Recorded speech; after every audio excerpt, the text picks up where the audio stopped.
করছে আমার ছেলে সৌমেন দাস এখানে ছিল, পুলিশরা এসে ধরে নিয়ে চলে গেল। নিয়ে গিয়ে কালকে তার পরীক্ষা, সকাল থেকে খায়নি, তার বাবা হার্টের পেশেন্ট। সেই স্কুল থেকে আসাতে আমাদের ছেলেকে অ্যারেস্ট করে নিয়ে গেল। নিয়ে যাওয়ার পরে ওদেরকে অনেক অনুরোধ বিনয় করলাম যে আমাদের ও কোনো তালে থাকে না, ওদেরকে ছেড়ে দেন, কিন্তু ওরা ছাড়ছে না।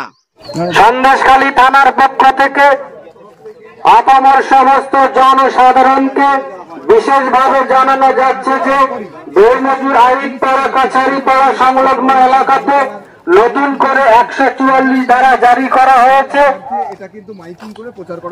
আপনারা 5 জনের অধিক কোন রকম জমায়েত করবেন না। আপনারা আইন শৃঙ্খলা বজায় রাখুন, পুলিশ প্রশাসনের সঙ্গে সহযোগিতা করুন।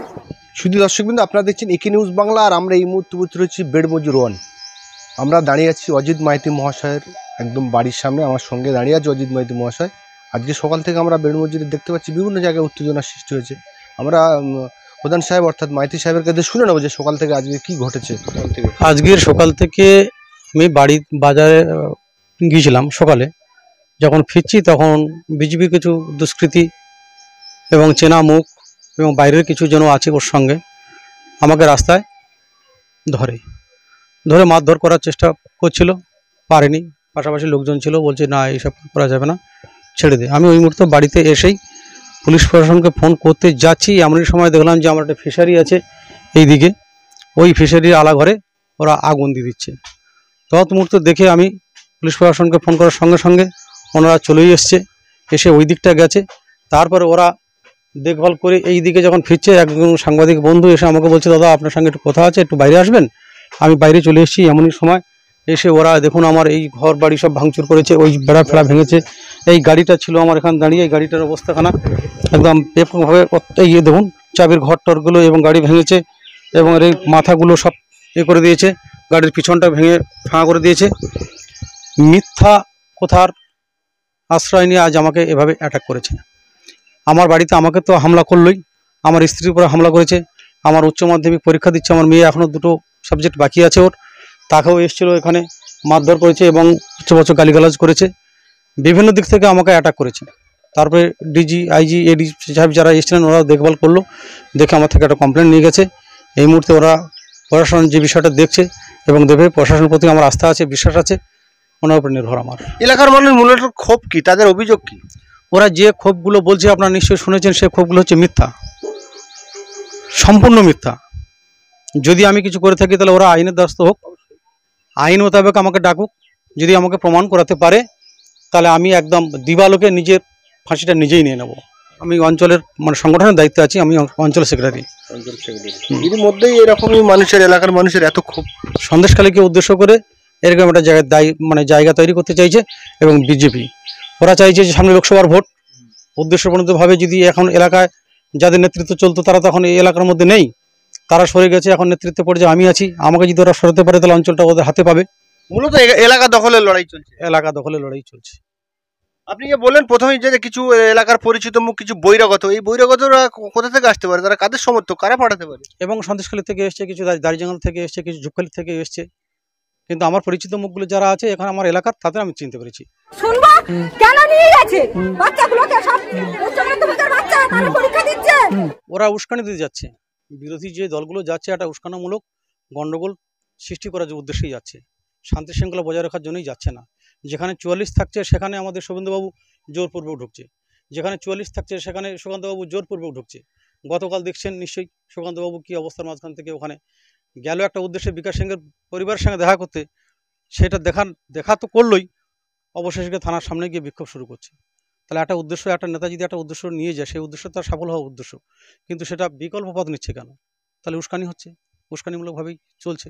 বেড়মজুর অঞ্চলটা শক্ত ঘাঁটি, তৃণমূলে হাতছাড়া হবে না, তৃণমূলেই থাকবে। ওরা যতই মারধর করুক, বাড়ি ঘর ধরে ভাঙচুর করুক, আর আমার প্রতি যতই চর্চার করুক, অজিত মাইতি চলে গেলে এখনও হাজারো অজিত আছে। এই যে আমরা দেখলাম এলাকার মানুষের সঙ্গে কথা বললাম, মূলত তারা অভিযোগ করছে শিবু হাজরা, উত্তম সর্দার এবং শেখ শাহজাহান, বিশেষ করে শিবু হাজরা এবং উত্তম সর্দারের বিরুদ্ধে যে মহিলাদের, সুন্দরী মহিলাদের নিয়ে তারা অফিসে তাদের মনোরঞ্জনের জন্য এবং সময় কাটাতে তাদের কখনো পিঠে পুলি তৈরি করার জন্য বলছে।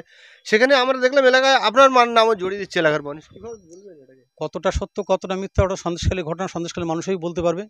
আমি তো ওই এলাকার মানুষ না, আমি বলতে পারি না। যদি আমার নাম ওরা কেউ জড়িয়ে থাকে সেটা সম্পূর্ণ মিথ্যা এবং ভুল অভিযোগ। ওইরকম কোনো কেস, ওইরকম করুন কারোর টাকা নেওয়া, কারোর পয়সা নেওয়া, জোরপূর্বক কারোর জমি দখল করা, বা কোনো সুন্দরী মেয়ের প্রতি আমার আসক্ত বা লোভ লালসা বা তাকে কোনো প্রলোভন দেখানো, এইটা আমার জীবনে কোনোদিনও হয়নি, আজও হবে না, আগামী দিনেও হবে না। আমরা দেখতে পাচ্ছি শিবু হাজরাকে প্রশাসন গ্রেপ্তার করেছে, উত্তম সর্দারকে প্রশাসন গ্রেপ্তার করেছেন, শেখ শাহজাহানকে খুঁজে পাওয়া যাচ্ছে না, প্রশাসন খুঁজে পাচ্ছে না বা তিনি লুক আউট আছে। সেই জায়গায় আপনারা অসহায় বোধ করছেন, আমরা বুঝতে পারছি। কি বলবেন? দেখুন, একটা নেতৃত্ব যদি যখনই না থাকবে তখন একটা অসহায় বোধ হবে। একটা পরিবার থেকে যদি আমার পিতা মারা যায় তো আমাকে একটা দুর্বল ভাবতে হবে এবং অসহায় ভাবতে হবে। সেই সুযোগটা ওরাই বিরোধীরা চাইছে আর কি, যে শাহজাহান শেখ যখন নেই তাহলে এলাকাটা আমাদের দখলেই আসবে।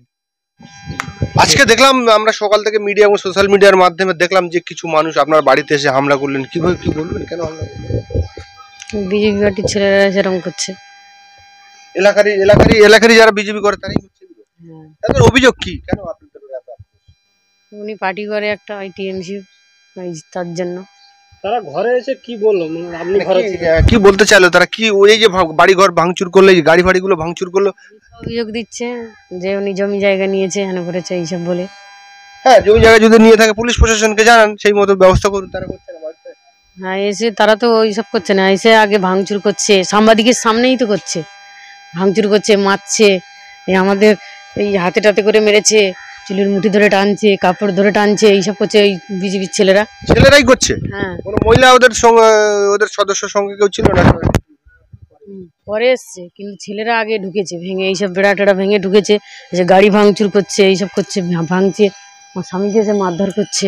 ও আলা ঘর ও ধরে দিচ্ছে, আলা ঘরে ও ধরে দিয়ে চলে আসে, অজিত মাইতির ভাইপো অজিত মাইতি করে ওরা ধরে দিয়ে চলে এসে। দেখিনি, মুষ্টিমে কয়েকজন লোক দেখি আগুন আগুন করে চিৎকার করছে, আমরা বাড়ির থেকে দেখতে পেলাম ধোঁয়া উঠছে, কে ধরিয়েছে আমরা বুঝতে পারিনি, সামান্য দুটো ছোট ছোট আলা।